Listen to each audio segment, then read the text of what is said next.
오늘은 에스라서 7장부터 10장까지의 내용으로 유대인과 이방인의 결혼과 이혼 문제에 대해 알아봅니다. 에스라가 율법을 가르치기 위해 막 예루살렘에 도착한 때 이야기입니다. 에스라가 예루살렘에 도착하자 유다 공동체 지도자들은 에스라에게 이스라엘 백성이 이방 여성들과 결혼하여 우상 숭배에 역겨운 짓을 하고 있다고 말합니다.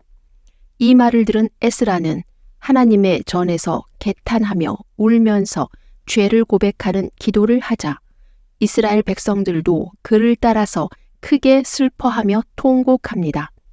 그러자 스가냐가 나서서 말합니다. 이제 우리가 주님의 교훈과 우리 하나님의 명령을 두려워하는 자들의 교훈을 따라 모든 아내들과 그들에게서 난 자식들을 내보내기로 우리 하나님과 언약을 맺고 율법을 따라 행하겠습니다. 그러자 에스라가 일어나 제사장의 우두머리와 온 이스라엘에게 이 말대로 지킬 것을 맹세하게 하니 그들이 맹세했습니다. 그리고 에스라는 유대 민족을 예루살렘으로 모두 소집합니다. 이스라엘은 지중해성 기후로 늦가을에서 겨울에 가장 많은 비가 내립니다. 온 백성이 하나님의 전 광장에서 큰 비를 맞으며 떨고 있습니다. 에스라는 말합니다.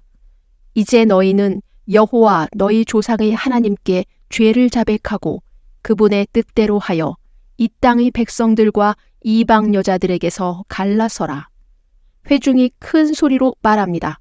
옳습니다. 우리에게 말씀하신 대로 하겠습니다. 모든 사람이 옳습니다 라고 외칠 때 아사엘의 아들 요나단과 디과의 아들 야스야가 일어나 이 일을 반대하고 무슬람과 레위 사람 삽브대가 그들을 지지합니다. 그러나 소수의 의견은 무시되었고 3개월간의 유대인들의 전수조사가 진행되었으며 에스라서는 이방 여인과 결혼한 자들의 주요 명단을 발표하면서 내용이 끝납니다. 그곳에는 하나님의 말씀도 없습니다. 다만 죄인으로 낙인 찍힌 유대인 명단만 나열되며 에스라서는 끝이 납니다. 에스라의 선언 이후 이방인들과 혼인한 유대인들은 이혼을 합니다. 그렇게 해서 예루살렘의 유대 사회는 획기적으로 변했을까요? 에스라가 이방인과의 이혼을 유대인들에게 선언하고 12년이 지난 후 예루살렘에 도착한 느헤미야는 무엇을 보았을까요? 유대인의 이방 여인과의 결혼을 문제 삼았던 유대 지도자들은 어려운 형편의 유대인들에게 고리대금을 받으면서 같은 동포 유대인의 밭과 포도원을 빼앗고 그들의 자녀들을 종으로 삼았으며 주변 지역의 권력자들과 야합하여 장사로 이권을 챙깁니다. 또한 성전은 방치되었고 허물어진 성벽 보수도 하지 않았습니다. 한편 에스라가 이방 여인을 버리라고 선언하고 유다 민족은 옳습니다 라고 말할 때 유대인 남편 옆에 만일 이방인 아내들이 있었다면 그녀들의 심정은 어떠할까요? 이방인 여인들의 유대인 남편에 대한 사랑이 부족했나요? 이 여인들은 하나님을 버리고 우상만을 섬겼을까요? 이 여인들이 왜 버려져야 하는지 그녀들은 말할 기회가 있었을까요? 그리고 아이들은 왜 덩달아 버려져야 할까요? 에스라가 예루살렘에 오자마자 행한 이방인 여인과의 즉각적인 이혼 명령은 예루살렘과 그곳에 정착한 유대인들의 세속화와 부실화로 인한 에스라의 분노와 실망을 살펴보아야 합니다. 에스라 자신은 신념대로 율법에 따라 하나님 보시기에 옳은 일이라고 한 것입니다. 그러나 유다 지도층의 부패는 여전하고 이스라엘 민족의 영적 쇄신은 이루어지지 않았습니다. 에스라서를 묵상하며 우리가 지금 직면하고 있는 국제 결혼 문제, 비신앙인과의 결혼 문제 등 다양한 문제에 대해 살펴볼 필요가 있습니다. 요사이 길거리를 지나다니다 보면 외국인들을 쉽게 접합니다. 이제는 국제 결혼에 대한 시각도 예전처럼 부정적이지 않습니다. 코로나 발병 이전에는 다문화 혼인 건수가 약 8%로 무시 못할 수준입니다.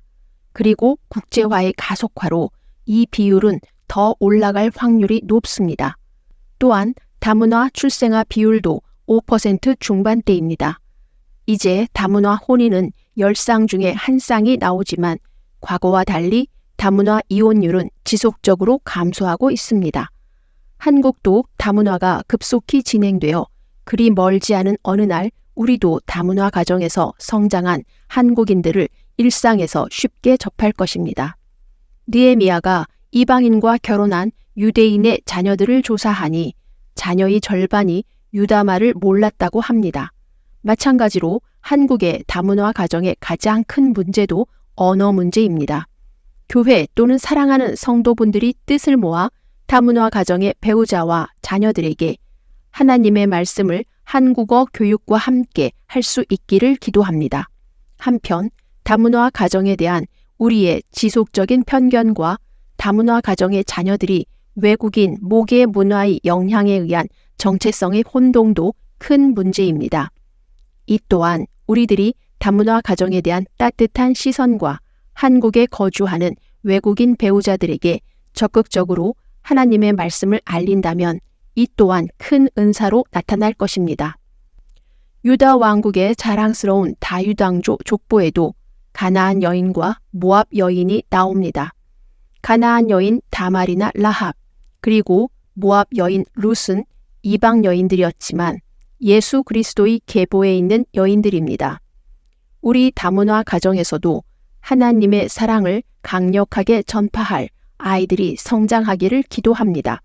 끝으로 저는 바울의 고린도전서 7장 12절에서 16절 말씀을 묵상하면서 마칩니다.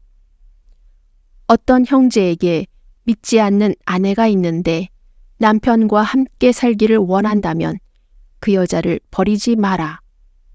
또 어떤 여자에게 믿지 않는 남편이 있는데 아내와 함께 살기를 원한다면 그 남편을 버리지 마라.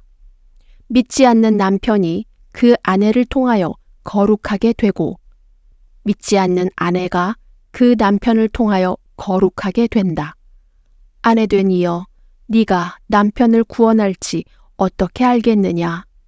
남편된 이여, 네가 아내를 구원할지 어떻게 알겠느냐? 예수님을 통하여 영적 회복하시기를 기도합니다. 아멘.